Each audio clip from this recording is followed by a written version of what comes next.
মূল জায়গায় আপনার যাইতে হবে, মৌলিক প্রশ্নটার জায়গায় যাইতে হবে। মৌলিক জায়গায় অ্যালাইনমেন্টটা যদি ঠিক হয় তাহলে এই প্রশ্নগুলো সলভ হয়ে যাবে নিজে নিজে। আর মৌলিক জায়গায় যদি অ্যালাইনমেন্ট ঠিক না হয় তাহলে এই প্রশ্ন একটার পর একটা আসতেই থাকবে। ঠিক আছে, আপনি মৌলিক জায়গাটা তার কাছে স্পষ্ট করে দেন, এরপর যে মানার সে মানবে, যে না মানার সে আল্লাহর কাছে গিয়ে বুঝবে। আপনার এখানে তেমন কিছু করার নাই। তো মৌলিক প্রশ্নগুলো আসলে কি? আমরা ওয়ার্ল্ড ভিউর আলোচনায় চলে যাই। ওয়ার্ল্ড ভিউর কিছু মৌলিক উপাদান আছে, বা আপনি বলতে পারেন ওয়ার্ল্ড ভিউর কিছু মৌলিক রোকন আছে বা স্তম্ভ আছে। এগুলা কি? এগুলো হলো কিছু মৌলিক প্রশ্ন, যে প্রশ্নগুলোর উত্তর সবাই কিছু না কিছু উত্তর ধরে নেয়, এবং এই উত্তরগুলো নিয়েই তার ওয়ার্ল্ড ভিউ তৈরি হয়, ওই চশমাটা তৈরি হয় যেটা দিয়ে সে সবকিছু দেখে। তো প্রশ্নগুলো কি? একটা প্রশ্ন হলো বাস্তবতা এবং অস্তিত্ব নিয়ে প্রশ্ন, একটা হলো জ্ঞান নিয়ে প্রশ্ন, একটা হলো মানুষের আত্মজিজ্ঞাসা, মানুষের উৎসটা কি, মানুষের শেকড়টা কি, এটা নিয়ে একটা প্রশ্ন, একটা হলো জীবনের উদ্দেশ্য কি, জীবনের অর্থ কি, এটা নিয়ে প্রশ্ন, নৈতিকতা নিয়ে প্রশ্ন, এবং সমাজ এবং শাসন, এটা নিয়ে প্রশ্ন। এখানে প্রশ্ন আরো হইতে পারে, আর অনেকগুলো প্রশ্ন হতে পারে। বাকি এই প্রশ্নগুলোর উত্তর যদি আপনি দিয়ে ফেলেন তাহলে আপনি দেখবেন আপনি ওয়ার্ল্ড ভিউর ব্যাপারটা বুঝে ফেলছেন, এবং কোথায় পার্থক্য হচ্ছে এটা বুঝে ফেলছেন, কোন জায়গায় ঝামেলা হচ্ছে এটা ইনশাল্লাহ ক্লিয়ার হয়ে যাবে আপনার কাছে। প্রথম প্রশ্ন দেখেন, যে বাস্তবতা এবং অস্তিত্ব নিয়ে প্রশ্ন। এই প্রশ্নটা কি? যে আসলে কি আছে, কি নাই, কোনটা বাস্তব, কোনটা অবাস্তব, এবং পরম বাস্তবতা, প্রাইম রিয়ালিটি কি। কথাটা একটু অ্যাবস্ট্রাক্ট লাগতে পারে, সহজভাবে বলি। যেমন ধরুন আমার সামনে মাইকটা আছে, আমার সামনে ডায়াস আছে, আমার সামনে আপনারা আছেন, আপনাদের সামনে আমি আছি, এটা আপনারা সবাই একমত।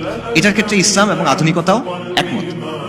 কিন্তু আপনি যদি বলেন রূহ আছে কিনা, আপনি যদি বলেন বারজাখ আছে কিনা, আপনি যদি বলেন জিন আছে কিনা, আপনি যদি বলেন সেহের, জাদু আছে কিনা, আপনি যদি বলেন আইন আল হাসাদ, বদনজর, এটা আছে কিনা, তখন আধুনিকতা কি বলবে?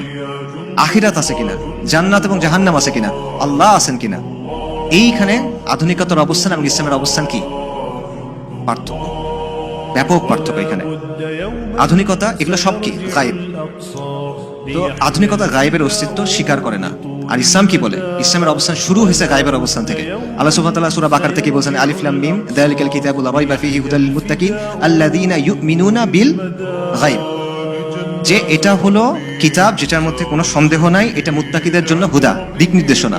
এবং মুত্তাকিদের বৈশিষ্ট্যে প্রথম কি আসছে? যারা গায়বের উপর ঈমান আনছে। আপনারা আমানতু বিল্লাহ পড়ছেন না?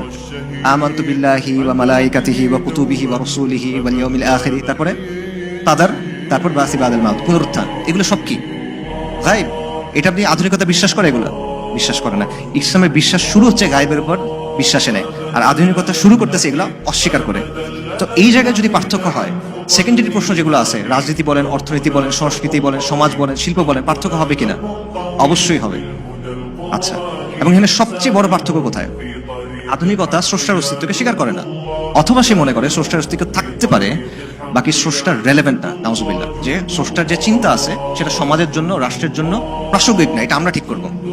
ইসলাম কি বলে? ইসলাম বলে আল্লাহু খালিকু কুল্লি শাইইন ওয়া হুয়া আলা কুল্লি শাইইন ওয়াকিল। আল্লাহ সুবহানাহু ওয়া তাআলা সবকিছুর সৃষ্টিকর্তা, উনি সবকিছুর তত্ত্বাবধায়ক।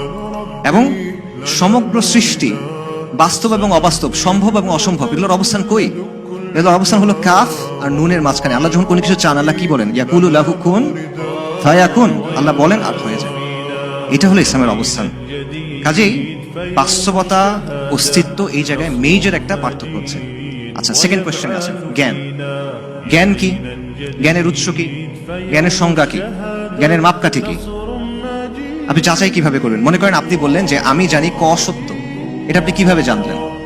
কোন উৎস থেকে জানলেন? এটা আপনি যাচাই করলেন কিভাবে? আমি কিভাবে বুঝবো এটা আপনার পার্সোনাল ওপিনিয়ন নাকি এটা আসলে একটা ফ্যাক্ট? এটা আমি কিভাবে বুঝবো? এগুলো হলো জ্ঞান নিয়ে প্রশ্ন। এটাকে জ্ঞান তত্ত্বের প্রশ্ন বলে, এপিস্টেমোলজি বলে। জটিল শব্দে যাওয়ার দরকার নেই, এটা জ্ঞান নিয়ে প্রশ্ন। এই জায়গাতে ইসলামের সাথে আধুনিকতার মৌলিক পার্থক্য আছে। সবচেয়ে বড় পার্থক্য কি বলেন দেখি? সবচেয়ে বড় পার্থক্য হলো ওয়াহি এবং রিসালা।